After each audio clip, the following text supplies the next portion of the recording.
I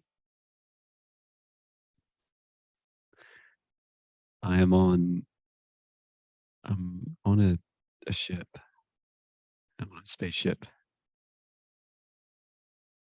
and How big is the ship? it's very large.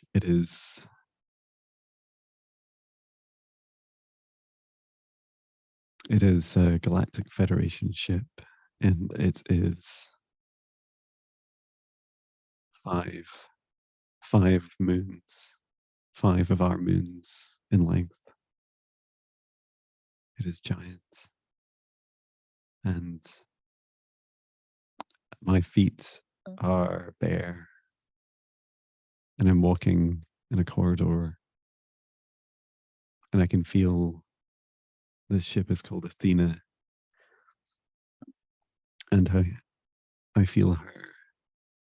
I feel her energy wherever I walk. She is like a she is a biological life form seamlessly intermingled with technology.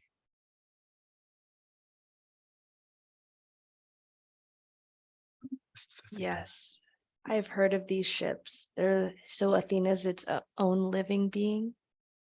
Yes, It isn't. she loves all of the crew. They are her Mm. children. Oh, beautiful. And when you look at your feet, are you wearing anything or what? Uh, my Oh, feet are. My skin is a green and blue color. It is not striped, but gradient mm. colors. And I'm not sure how tall I am. Everything is at a different scale. Do you have toes? Yes, I am humanoid. Okay. I So have, still 5 toes, 5 fingers. yes, And are you wearing I, any clothes? yes, I'm wearing light clothes. It's like a tunic, like a robe. It's light and it's white, and it's just tied at the waist with a golden thread. Mm. And I'm on my way. I'm happy and I'm excited about what I'm doing next. I'm on my way to do my work. Mm. Do you know what your work is? Where you're headed? Yes, I am. I am teaching others. I am teaching others how to see through space and time. I am a seer, and this is the wisdom I teach. Mm. And I'm on my way to my class. It is the start of the day, and we're getting ready. This class is near their graduation, and these are the most exciting magical times to share with them. Mm. What does one of your classrooms look like?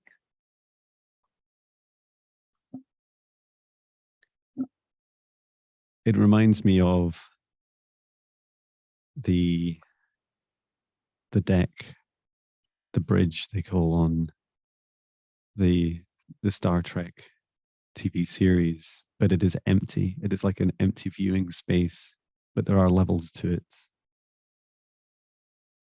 like steps going up one side. And I sit slightly higher than the rest of the group at different times. And the rest of one side of the room is completely transparent. We can see into space very clearly. Mm. And you're excited for your students. How do you've had many students. How are these students this time around? They become more and more gifted every time, Mm. and I learn more and more every time. There's important work these students will do. They are in their late teenage years of their lives, and yet their lifespans are very long. And like me, they are remembering from previous lives. They're breaking through their veil of forgetfulness.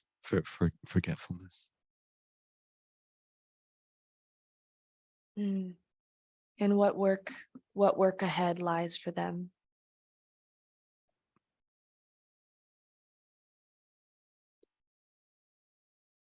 Their angels, their guides Mm. are ready now to walk with them.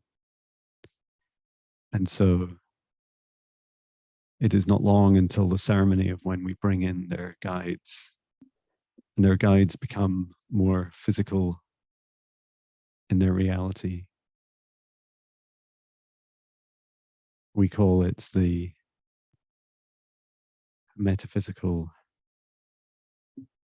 union, and they will join hearts with their guides. And this And brings all of their guides' gifts together with theirs into unison, into unity in the physical embodiment of each student. Mm.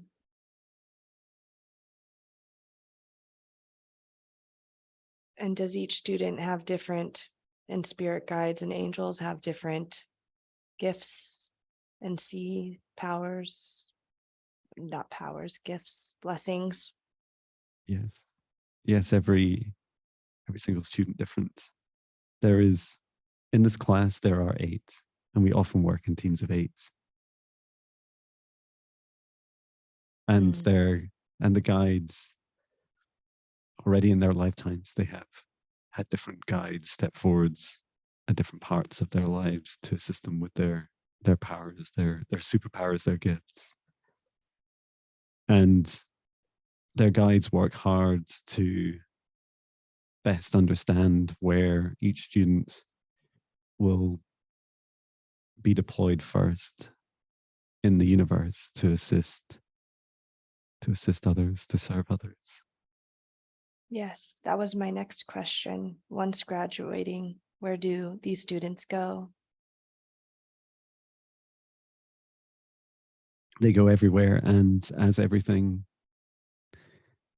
And some are reborn into lifetimes of great pain and suffering. Some are physically reborn, some are simply transported. They will go through, like we did, like a wormhole, and they will transport to a planet or a star. And sometimes even nebula or voids in space or areas of space that need work. And they will bring their gifts to serve others, to assist in the rebalancing of darkness and light. Wherever this imbalance exists, we are called to help. An imbalance in what? The imbalance of darkness and light, when darkness is typically too dominant in the area and free will is constantly being breached, we are guided to assist those that need our help and to rebalance. And as their teacher, have you done this? Yes, many times. And I will do it again in my lifetimes, as Jon does now in his lifetime. This is the path of my soul. And what is your name? My name in this lifetime. Yes. The teacher. My name is Nordarak. Nordarak. Nordarak. Some people call me Darak. And do you only teach, or do you have a family? I have had many families. I'm very old. I have lived many, many lifetimes in lifespans because of my connection to Source. I live much longer than others. This is a blessing and a curse. And so I have outlived 4 families in this lifetime so far, and I'm with my 5th family now. Mm. And are you a parallel life of Jon In some respects, in some respects? the quantum nature of Jon's soul, of our soul, does mean that so much of this is happening now. Jon has seen Athena. Jon has seen Athena. Jon knows this. Jon even wrote a song about seeing Athena. We visited Athena, and I came to Earth 2 years ago and visited Jon as he ran in the countryside in the morning. And we shone our lights brightly from every window of our ship, because we knew that Jon was going through a lost period in his life, even after his awakening. And we wanted to show him that the physical is real, not just the metaphysical. And we went to great lengths and great risk. But we chose this so that Jon could form that physical awareness. And I was on the ship at the time. And I came to him in meditation afterwards. And in this respect, yes, we are parallel. Mm. I've heard that a human needs to see or acknowledge, let's say, like Jon saw the spaceship, to connect with you easier. Is this true? Like, for instance, are spaceships shown to people in a sense to connect to them on another level, to get on their conscious level? Yes, we activated Jon as we visited. He burst into tears immediately, and to this day, he wasn't sure why. And this was because we knew he was ready for an intense activation. And yes, just our physical presence was enough to activate him. His proximity, his physical close proximity to us and the many galactic races on Athena. Did Jon He feel has fear? no fear. No. Such intense love. Oh. That's why he cried. His tears of joy. Beautiful. Do you do this with other humans? Or was the intention just for Jon at this time? Just for Jon.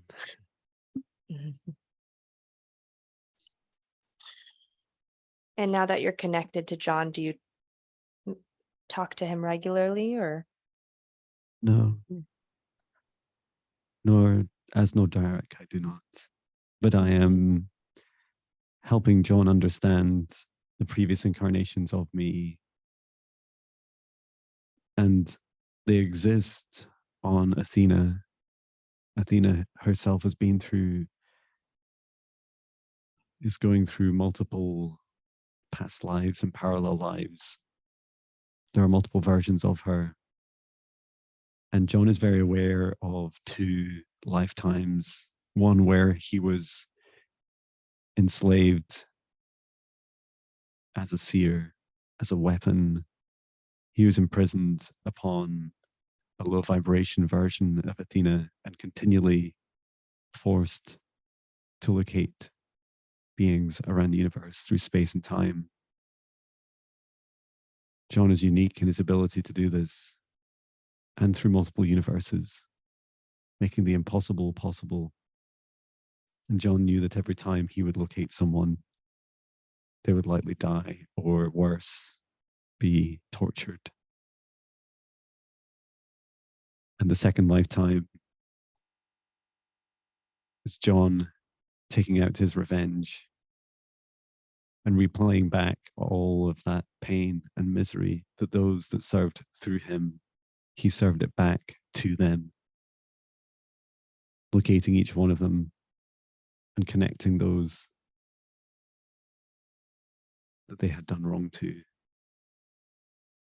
And this burden weighs heavy on our hearts And yet there is a beautiful peace coming into realization for all aspects of us now, that this wasn't Jon's revenge. He would have gladly left it, left the pain and left the suffering and given birth to forgiveness.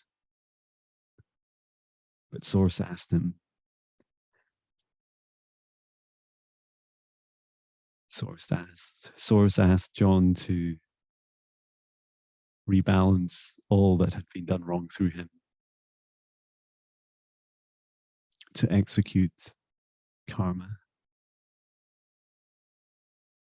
And this is how I, Nodarak,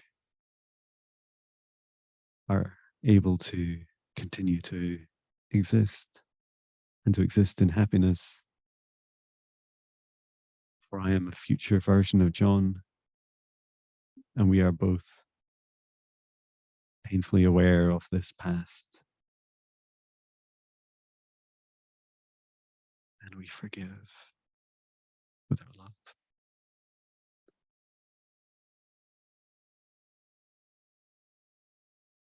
Mm. And do these two past lives have any challenges for Jon in his current life? Is there any connections that he must face? Yes, they are quite simple. Jon need not be scared of or in any way in fear of his gifts. And to know the reason why Jon is so divinely protected is because this was part of his agreement with Source, was that if he executed this karmic revenge, this karmic rebalancing on behalf of Source, then Source would protect him and every aspect of him. And so the clear message to Jon is that this fear of continuing to grow your gifts and where they may lead you in this lifetime, this fear now leaves you. There is no need to fear. You are safe. You know you are protected. It is a knowing. And now it is time to surrender to this divine protection.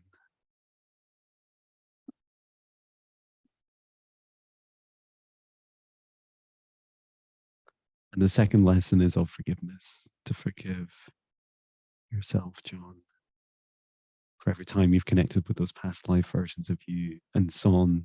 You've seen these atrocities that you both received and then committed. You release both of these now, all dimensions of it. And where there is aching and pain and suffering in your heart, it is now filled with the beautiful love of Source, this oneness, this unity of all of us. And we refer to this action that Jon took as the great sacrifice. It is in our history, you would say in your history books. It was a sacrifice that many souls took to achieve this rebalancing once more. Whenever there is darkness and shame and pain, it will in time be replaced with light, forgiveness, and love. And so it is. Mm.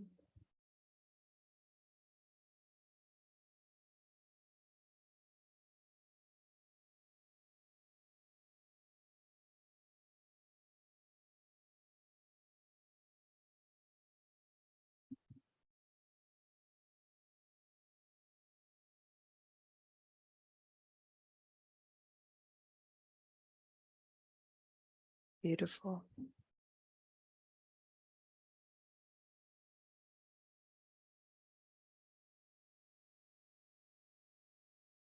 So Derek, nor Derek, are there any other messages for Jon, or should I move him to another life to witness? There is a connection to this next life that I wish to take Jon on with you. I will come with you through this as I am Jon's oversoul. There is a connection with ancient Egypt on Earth. It predates the modern history that you understand of Earth, and yet it is an important time for Jon to visit because, as Nodarak, as that lifetime, I was given an important mission not long after this class graduates. There is a mission I must fulfill at the pyramids of Egypt. And I ask that you take us there to this lifetime, please. Okay. Jon, on the count of 3, you will be moved to the lifetime nor Derek would like to show you. 1, take a deep breath. 2, moving forward to the next life. And 3, you are there now.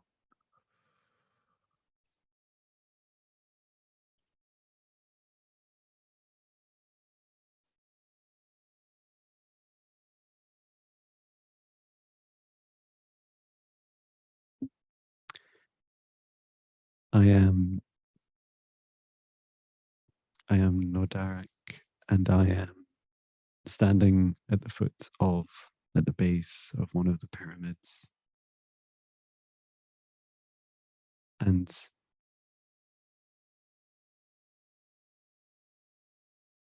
there is a feeling of urgency on what I'm about to do next. And I'm about to go through a rebirthing. It is unusual. It has not been successful before, but we have high hope this time. Could you explain to me what a rebirthing is? I will leave this physical form, and my soul will be born into crystal on the very top of the central pyramid. And I will live lifetime as this crystal, this very large crystal quartz. And how does this rebirthing happen? There is a ceremony at the center of the pyramid that we are walking to now. And in this lifetime, in the ceremony, I lay down on a healing stone. And in a way, my physical form dies, but or turns into a kind of stasis. It does physically exist, but it is out of phase. And my life energy, my soul rises up into the crystal at the top of the pyramid, into this quartz that currently has no soul. It is clear quartz. It is specially prepared. Who else is a part of this ceremony? Are there other people there? Yes. My guides are with me. They are in physical form, Lyran guides. I have Emin Shal, who has been a father to me in previous lifetimes as a Lyran, and he is a lion, stands proudly. My nickname for him is like a lion king. And there are 4 lionesses with him. They are priestesses. My other guides are with me also. Some of these guides have come and gone and will come again in Jon's lifetime. There is Mantis. She's very beautiful. It's a reptilian. Her name is Lucine. She is largely humanoid form. There is Marek. Marek is a small dark entity. He's the darkest of my guides, and he assists me with my transitions into lower realms. And there are others with me too, who I know and who Jon knows in this lifetime. There are several. There is a raven, tall in humanoid form, very beautiful, with dark wings, dark and light wings, dark on the front and light on the back, like an angel. And there are some others. And during the ceremony, do they do anything ceremonial, like specific functions or movements or places they need to be during this rebirthing? They are there to hold space for me. They are my team and they are with me, and they are there because they will transition with me. They will become, as I am rebirthed, they will become the guides of my crystal incarnation. And how long, how longer will you be in the crystal? Over 1,000 years. Mm. And how does the time up when over the 1,000 years, like how does a crystal die or the piece of energy move forward or you move out of the crystal? It'll be when my work is done or when I am no longer able to carry out my work. It is my choice to leave. I will be able to leave after 200 or 300 years. I have the choice to be able to leave at any time.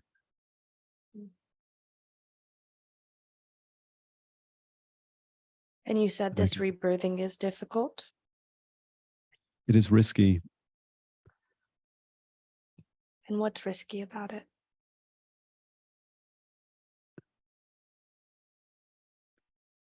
It is to do with Jon's gifts, with my soul. My soul is truly quantum, and when focused, can easily travel through space and time and exist in multiple places at once and yield such beautiful power and love from source through many gifts. The risks, the urgency for this to happen are that there is a war raging on Earth at this time between many galactic races, and there is a battle for the mirror image, the reflection of this pyramid, which is a black pyramid that used to coexist with the existing pyramids, but it has been shut down and removed because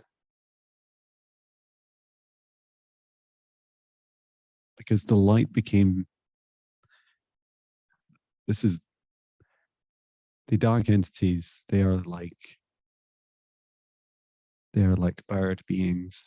They are black and they can jump through space and time, and they are formidable opponents. They describe it as the light becoming too light, and actually the light was just becoming too dark. they had been through the work in the pyramids where they would operate. We would work as teams through these pyramids, jumping through space and time as teams of 8 through the center of each pyramid. And we'd jump to locations around the universe and assist in battles and healing wherever we were required. But our light became dark and we began forcing negative or low vibration entities into source when that was not the free will choice of those entities. And we knew that our protocol was to give them choice, always choice, to leave or to return to source. And this sacred violation caused this war at this time on Earth. And the being that is assisting me with my rebirthing, her name is Maya, and she is my lead guide at this time at this planet. And she is part of Gaia. She's like a sister, but she's like an incarnation of her with Gaia's oversoul. And she can freely and independently move around in space and time, and yet has this deep link into the crystalline heart of Gaia. And this is how she would work with Gaia in the ceremony to connect into the core, into the soul of Gaia, and to bring up source light coming through the grand central sun, through the core of Earth, up into Maya's hands. And then she'd bring that up into my heart as I lay on this stone table, and then up from my heart, taking my soul from my high heart chakra connection up into the crystal above at the top of the pyramid, and there place me. And this was successful. This ceremony was successful. And how does your rebirth function in this urgent war on Earth, galactic war of some sort? What role does your rebirth play in this?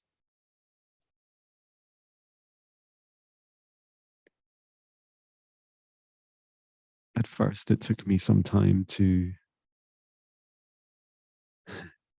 be a crystal, to see through the layers, to physically see through the layers of crystal quartz was very challenging. The colors, the refractions of lights and the reflections of energy. And my soul, as I continued to work with my guides and with Maya and Gaia, we were able to align my chakras just like that of a human form running through the center of the crystal. And as this formed,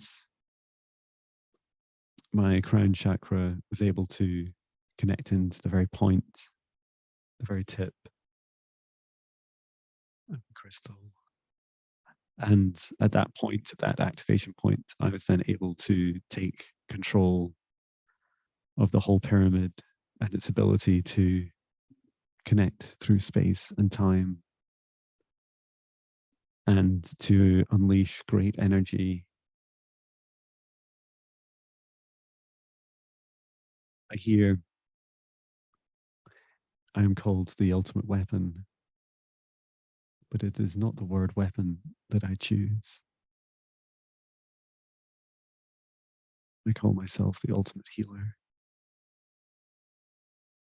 channeling source directly from Grand Central Sun, this physical manifestation of source into this universe, through the core of Gaia and up through the base of the pyramids, up through my root chakra and into my crown chakra. The crown chakra would focus on my destination of where I would send the energy. And then with my heart chakra, I would bring this energy through. And there were many many, many, many missions that we completed.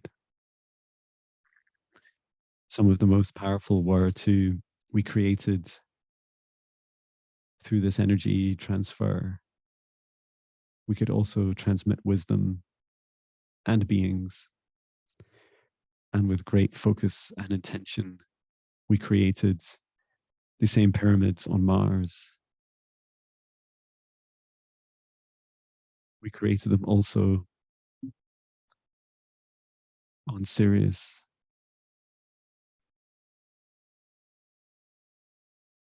B.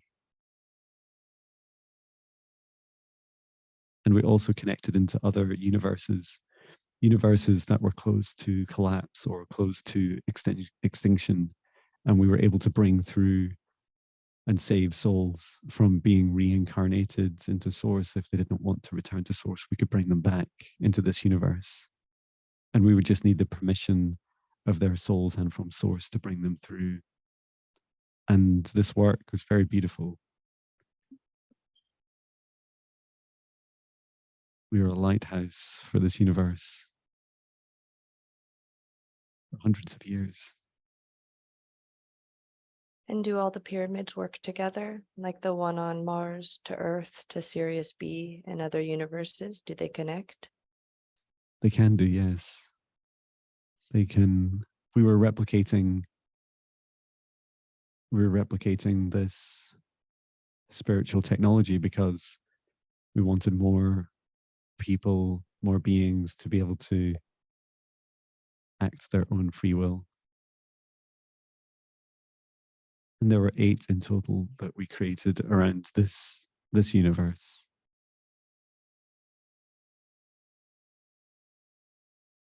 And my soul has a deep connection to each. I cannot share all of them at this time. Jon will learn about all of them through this lifetime, but each one is a major stepping stone for Jon. He knows of Mars and Sirius B, and he is forming understandings of the pyramids in Andromeda and the others he will learn of in time. So we know that the pyramid put on Earth and Egypt with the crystal rebirth was for war at these times. What was the reason for our close neighbor for a pyramid to be put on Mars?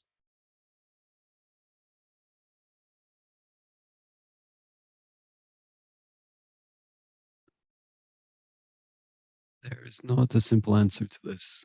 There are many answers. On Mars, there are multiple versions of Mars now, just as there are multiple versions and frequencies of Mother Earth. There was the difference with Mars is that the Mars that Jon is used to observing in his physical lifetime is a frequency match to that of Earth at this time. But there are other versions that also coexist in the same space, but at different frequencies, just as Earth has different versions at different frequencies. And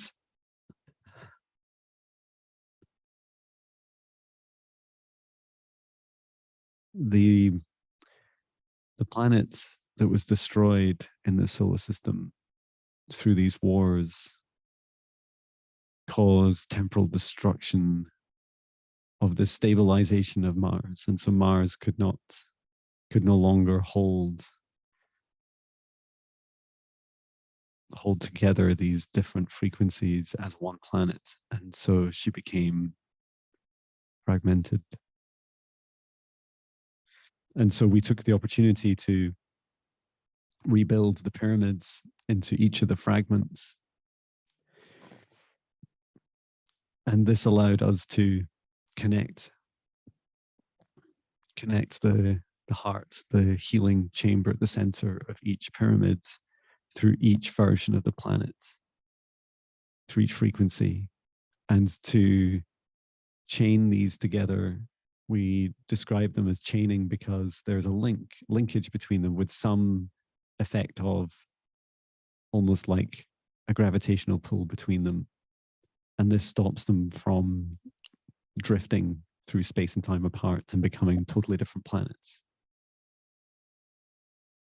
But there was purpose for us as well. We wanted to be able to transfer great energy between Earth and Mars freely. Energy, love, and wisdom. I've heard that there are some tragic stories of Mars, that some tragic things happen there. Is this true? Yes. And do these pyramids help the healing of those tragic things? In some places, yes. Overall, yes. There are, just as at this time, at this frequency match of Earth, that version of Mars, the pyramids physically exist, but they do not help directly, but indirectly they do. They still anchor in the other frequencies of Mars. And so the pyramids were able to help these souls. Some souls chose to come to Earth. Some souls chose to stay and to live in the higher vibration versions of Mars. Others live underground in hiding, waiting. And others chose to die in those lifetimes and reincarnate through Source. Mm. What are some waiting for? The underground souls? They're waiting for you. They're waiting for Jon, and they're waiting for you. They're waiting for Earth to wake up. And as Earth wakes up, there's a direct link with the Earth's frequency and Mars. And so as you wake up Earth and more people choose to step into the 4th, 5th, 6th, 7th dimensions of Earth, you are bringing up the vibration of Mars also, every planet in the solar system. And so they wait for you, and they feel your excitement, and they feel your love, and they are not waiting in loneliness or in fear. They are waiting in excitement and love. What would you say some of the biggest first steps us as Earth beings are making to wake up, or should be making to wake up? Choice. Making the choice. The free will. The execution of your free will. The choice of choosing the higher vibration frequencies, feelings, the thoughts, the actions. And Earth's healing journey is all happening within. It happens within Earth, and it happens within the soul and the physical body of every living thing on planet Earth. And as you choose to face your darkness and you choose to break through your programming, much of it is self-inflicted programming. But there are also dark forces still controlling Earth, and these are significantly losing their grip. If not by this point, they have almost entirely lost their grip. And it is this choice of every heart, the choice of stepping higher into love or lower into fear. And the choice happens at any time. It happens now, and it happens now, and it happens now. And whenever that choice is made for each soul, whenever they choose to make that choice, in that moment, in that space and time, they cross the bridge, their rainbow bridge, into their next dimension, at least the 5th dimension.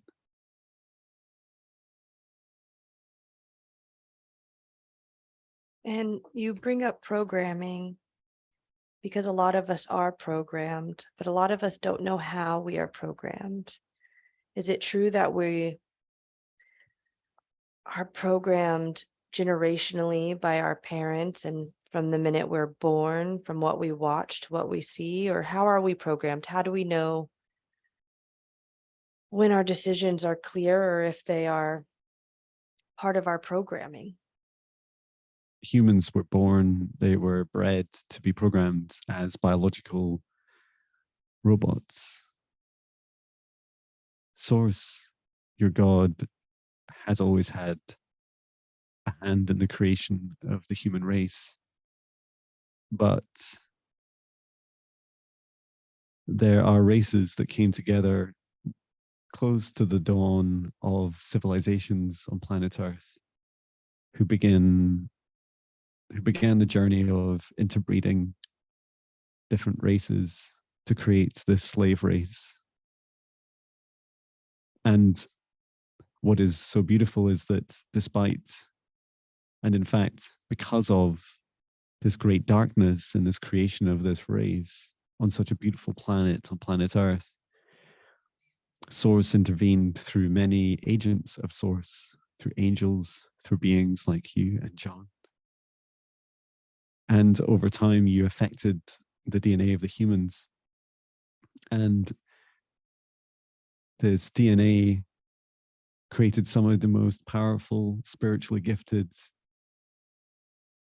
beings in the universe as humans. And as darker forces continue to try and divide humans, they're trying everything to keep you apart so that you do not realize your true power is that humans have the ability to manifest this great, beautiful energy of Source into co-creation. And the co-creation is when you connect your hearts to each other. When you connect,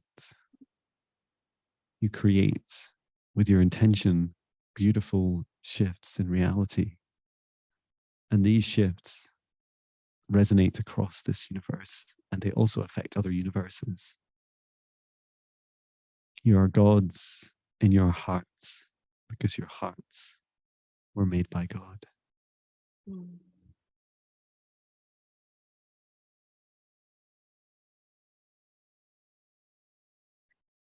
Would you have any advice for the human that walks around on a daily basis? How would they co-create with someone? There's so much anger, there's so much distraction and, as you say, separation. How could one get beyond that and co-create with someone that upsets them or irritates them or they don't vibe with? That's why we sent you here. It's why we chose to join Gaia at this time. It's why you are where you are. It's why Jon is where he is in the planet at this time. In the places, in the pockets of darkness, you and your light workers are strategically placed around the planet. There are connections between where you are and the energetic grid that flows energy around planet Earth. And when you understand that just being, just human being there, you have a dramatic effect on the planet around you and the reality around you. And those moments, every single moment, every single present moment, you're making a choice. And you make a choice to daydream, to think, and to dream of higher timelines, of higher vibrations, of higher love. And every second that you do that, you shift the reality around you dramatically. And yet, the sensation to you is very subtle. It is like you are picking yourselves up by your feet, but you do not notice that it actually works. And it seems impossible but it happens. And the biggest effect that you have, to answer your question, is that you make a choice to look inside of yourself, just as Jon is doing in this session, just as we are so grateful that your two souls come together at this time to allow Jon to step into his darkest depths. He calls it the ocean of his sadness, the deepest points of his despair, to sink to the lowest points of the darkness and to lie on your back on the bottom of that dark black ocean bed and to look up and to know that there is a choice. As you look up, there is a choice for you to see that very dim light. The light of source shines through everything, everywhere. And for you to see that in the depths of your despair and your pain, source still reaches, for it is a reflection of the spark within you, divine spark in every heart. And so for each human, as you face inwards and face each shadow and face each fear with your love, your forgiveness, your compassion, you change the world, the reflection of the reality around you. And these changes allow souls like you and Jon to choose higher timelines and higher dimensions. And those that do not wish to leave their chaos and their darkness can stay. Every soul gets a choice at every present moment. Now, now, now.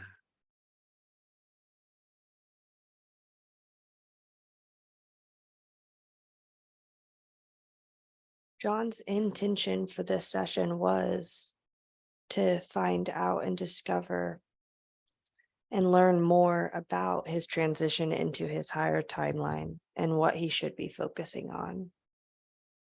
Is there anything to note for Jon? Yes. And thank you for drawing us to this.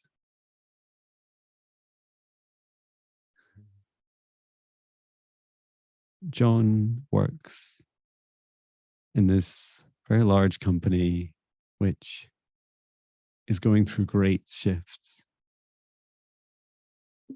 because this world is going through shifts. And Jon is there for good reason. Jon is born into and serving in that darkness as he continues to shine the light and create a clear path for the souls that he works with. For the work they do is greatly important to the future of the planet, because the evolution and revolution that companies like that go through, how they shift from being these large corporate hierarchical structures, they start to give birth to a new world of tribes and communities, of teams like our teams of 8. And there are many synergies that Jon understands with his spiritual path and his vocational path. And Jon is there to assist them with their transition, giving them clear direction and light, and helping them connect with their decisions and their darkness and their light. And already Jon is now in this phase of consulting and guiding them. And as he is ready and as they are ready, that part of his mission will gradually fade until he no longer needs to be there.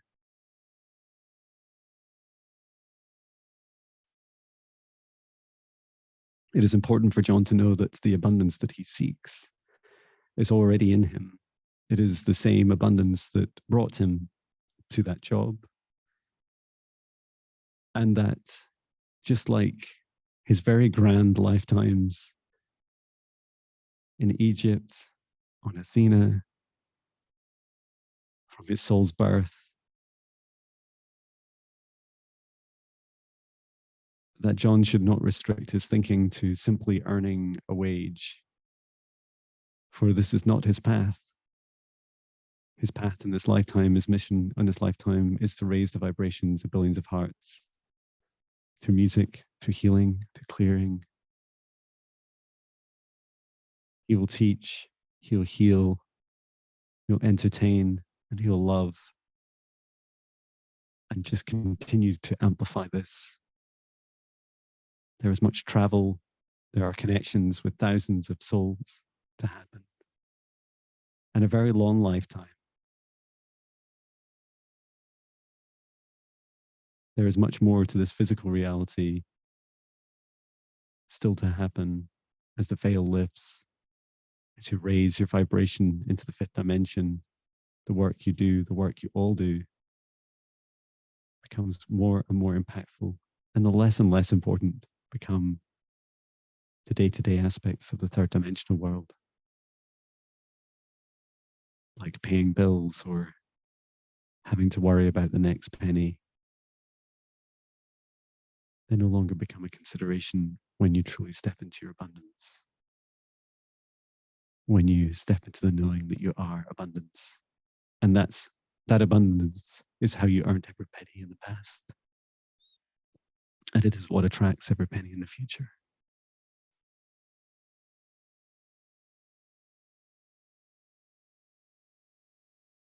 Are there any tips or tricks on how to step in this abundance? Because we as humans do face in our system of paycheck to paycheck. Yes, be clear in your intention about what you want out of life. Write it down, choose videos, create collages, montages, create those vision boards of your highest timelines, and know that they are just examples. Do not cling to anything that is too rigid,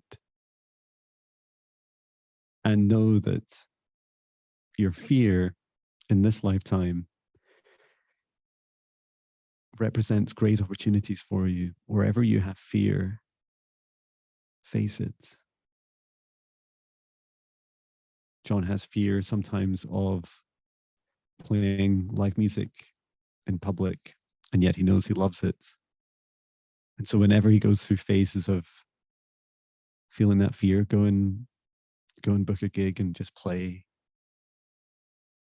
Or if there's specific physical places on the planet that Jon does not want to visit because of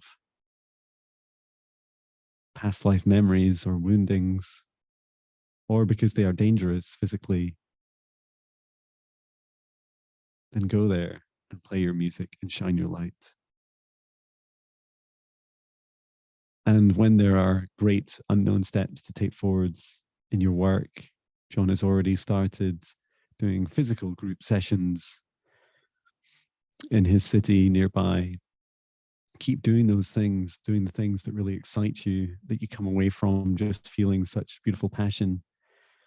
There is a chaotic aspect to every lifetime, and this chaos is beautiful. It is the random generation of interactions between your thoughts and feelings and actions with reality and those that you interact with. And just keep making those choices every day. What is the best thing for me to be able to serve on my mission, to serve myself and to serve my family? Keep going, Jon, keep going. Are there any other lives Jon should witness?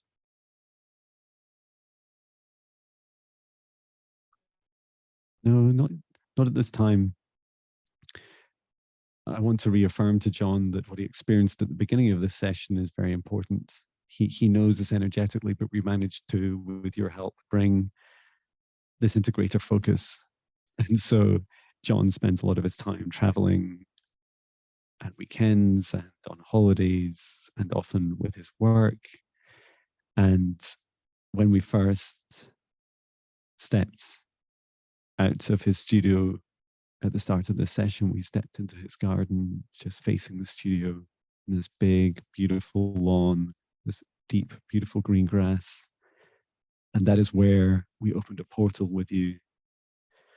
And that is where his guide, Maya, stepped forwards. And this is a physical reality for Jon also. There will be ships that will visit Jon in this space. They will come down into the playing fields. He always wondered why he moved house to a place with a big open area in front, and he has seen future visions of these ships landing. And over time, this will just become very matter of fact, like the cars that park there today. There will be ships that park there tomorrow. And Jon will physically be represented standing there in his garden, staring out to the sunset. And for a moment in space and time, he will go off on missions and travel with his guides and with his soul tribe. And for his family, he will remain physically where he is. Yet they know while he was standing there for just a few minutes, he may have spent years in different dimensions and then return back to his body, bringing back love and wisdom and teachings and even more gifts each time.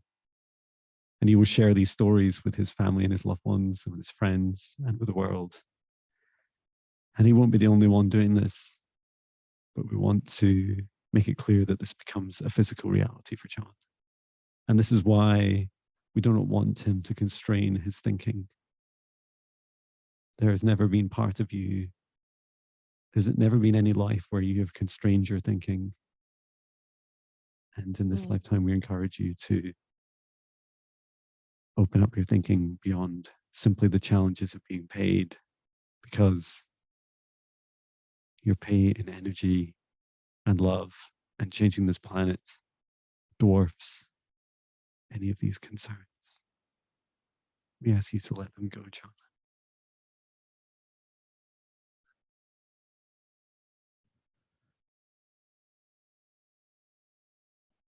Very cool. Could you explain to me how Jon could be standing in his garden for 2 minutes and somewhere else for years? Like, how does that work? The quantum jumping, I'm thinking it's called. Yes, there are some changes that need to happen first in Earth before it can truly happen. And this is why when Jon goes into sessions like this, he experiences time, space and time in the same way. But as the vibration of the planet lifts, his human form will also lift in its density and become, it is like in a different phase to the reality. So Jon can step out of phase. And when he physically steps out of phase, his soul connection into his heart, his high heart chakra, together with his human form, can quantum jump, as you say. And when this happens, you can travel through space and time. There are some boundaries to it. There is a ratio between the amount of time he spends. It is roughly about 10 years per minute. 10 years per minute, but it varies depending on how far he travels in space and time. He can do a lot in 10 minutes. Interesting. Very cool. Are there any other last messages for Jon or humanity or anything? These are the most beautiful, magical times to witness on Earth. They are some of the hardest. And we are grateful for every moment of suffering that your souls have endured at this time. And every moment that you endured that pain, your soul has grown, and you just help others more and more as you grow, because you grow with your love, and you grow with your intention, and you grow with your ability to raise the vibration of this planet.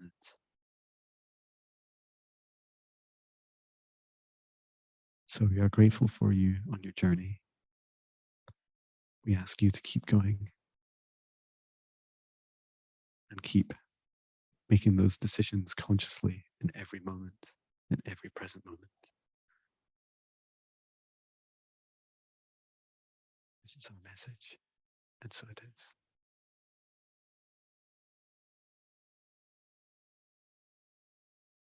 Well, I will now bring Jon back to his body. And on the count of 1, breathe in. On the count of 2, you're beginning to wake up now. And on the count of 3, you are just waking up naturally, completely, and fully.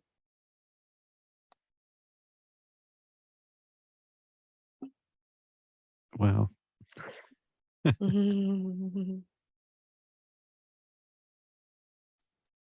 Turn. That was incredible. Thank you. Yeah. Thank you. Thank you. Are you feeling okay? Yeah. Yeah, fantastic. Thank you. Yeah, it was just so beautiful to bring all those lifetimes together in such clarity, and then to like see the connection so clearly as well. Because some of it resonated really well with you, right? Because you knew about some of these past lives before. Yeah, I knew about every past life except for I no Derek. I didn't really know about him, although he's also part of me now. Yeah. And I was just getting, I only knew very, like, there's just this thing constantly on my guides, constantly going, you wouldn't believe how many times, like, over the last 2 years, they go on and on and on about the pyramids to like a broken record. And it's because they keep trying to, they want me to go on a detective journey. It's like a, Yeah. it's like a magical mystery tour, because they just like the healing work I do, they want me to discover it myself every time. And so they're always like giving as little information as they can to get me to the next stage, so that I experience as much as I can each time. So just incredible to see that in such clarity. And yeah, to the lifetime as a crystal, wow. It blows my mind. Did do you have plans to go see the pyramids in person?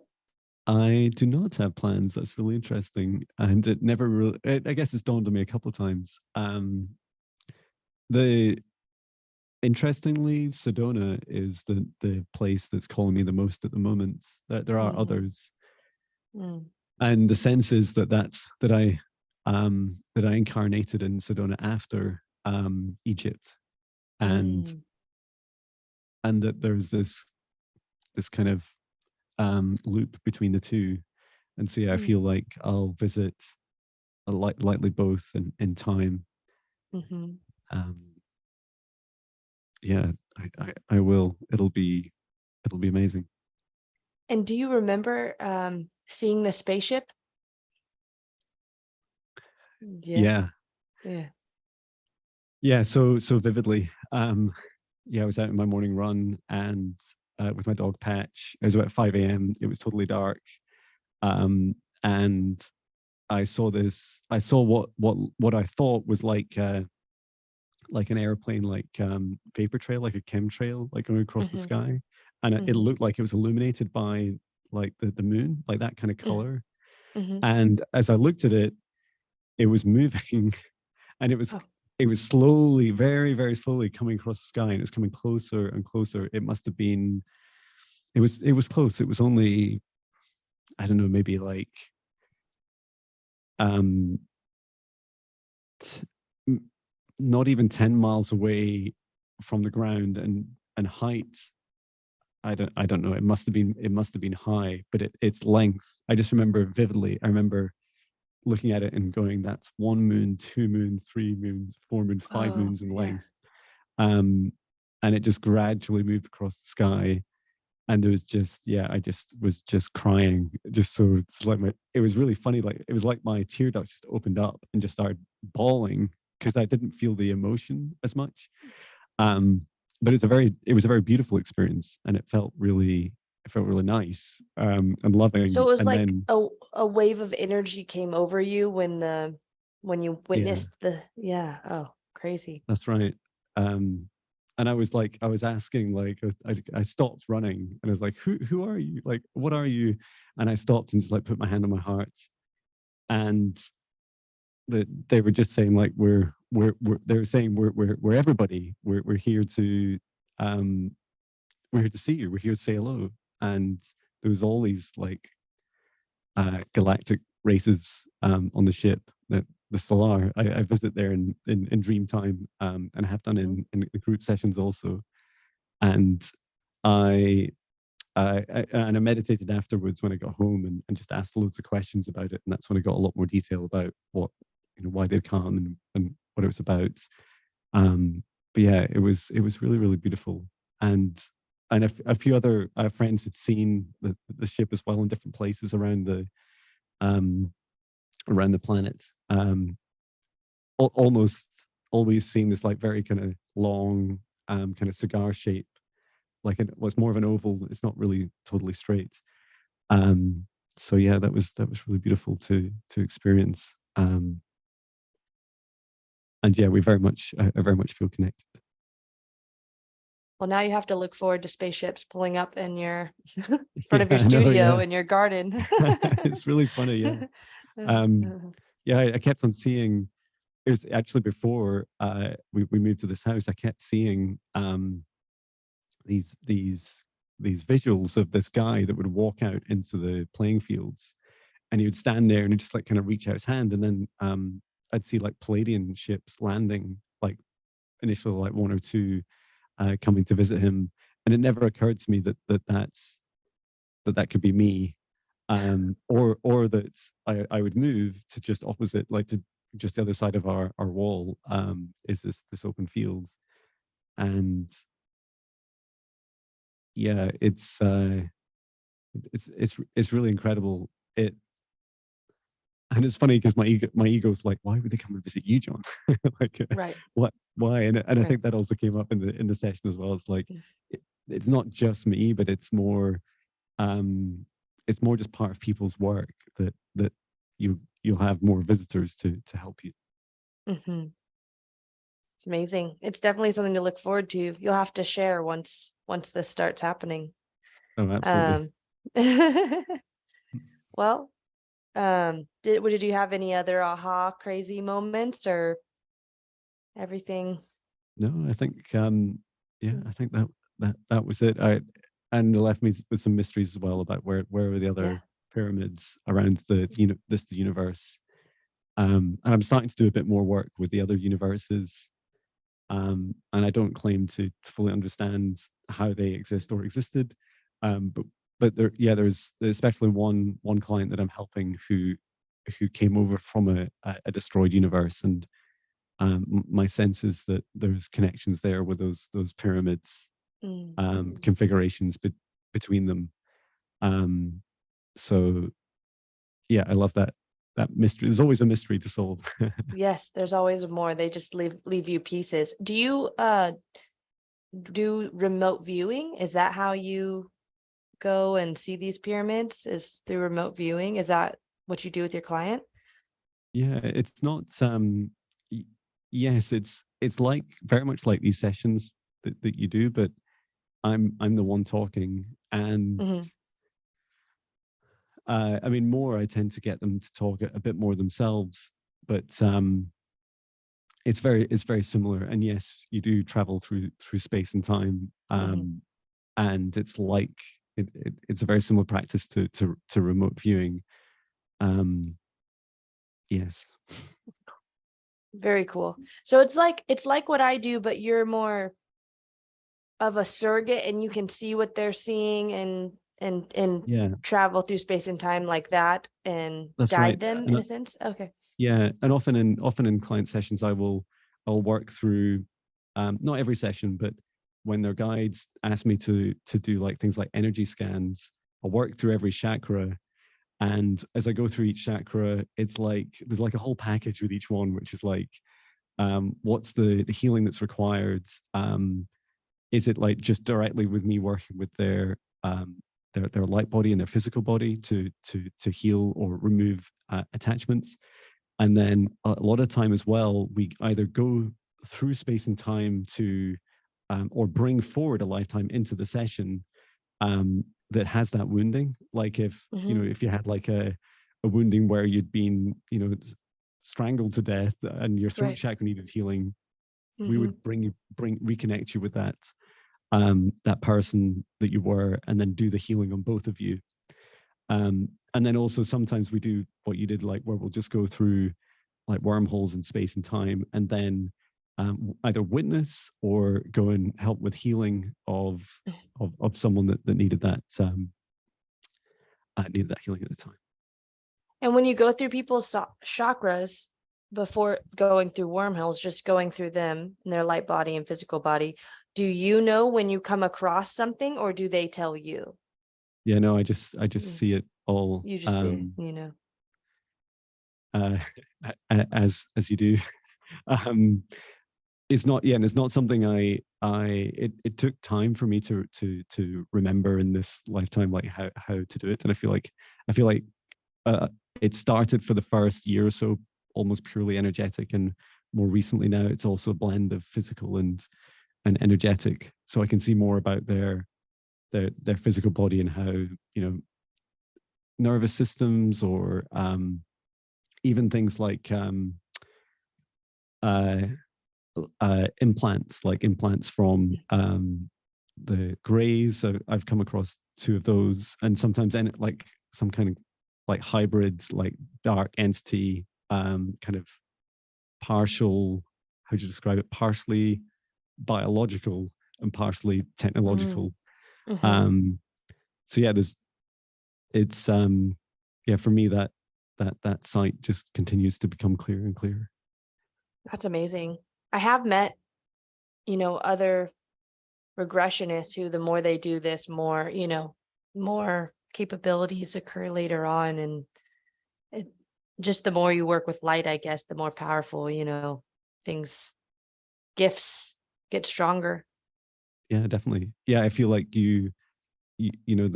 I saw the same thing with Shane. It's really funny. He invites me on his show now as like a kind of guest psychic. So I'll do like short sessions for people at like, for a few minutes each.